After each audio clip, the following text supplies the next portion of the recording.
Finding a place in Copenhagen is a huge challenge, to be honest. The first advice I can give you, try to find a place as early as possible.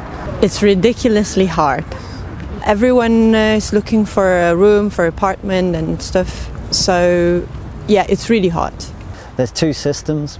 There's this ownership system, and then it's called Andils system. And I work in finance, and so finance I find relatively easy to navigate, and I find understanding the differences and the relative value of apartments with these two systems complicated.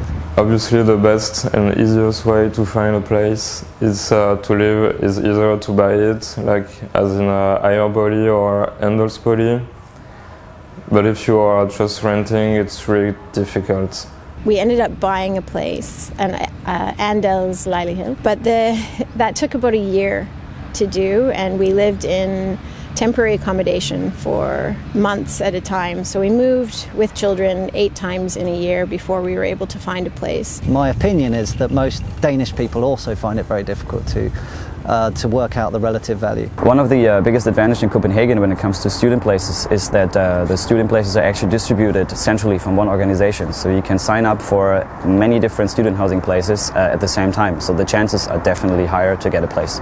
If you're looking for a place to rent in Copenhagen, there are a few websites that are useful to know about. Other than that, it's really often a question in Copenhagen of putting your ear to the ground, talking to people at your workplace, or people who've already moved here. Having a good network of Danish people will definitely help you finding a place to rent, because with the connections they have, they might be able to help you find some place that's more affordable. I mean, that's how it works, isn't it? When you come to a new country, get a network. So I cannot imagine that it's so difficult. Finding something within your budget, that may be another question. So what worked for me was my network.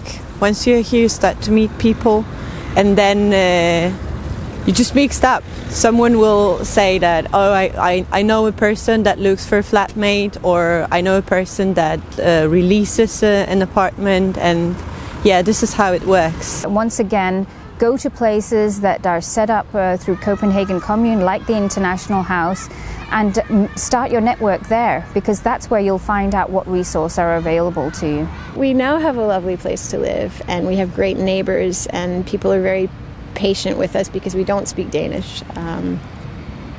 So there is light at the end of the tunnel, there is sort of a happy ending, but the chapters in between are really hard.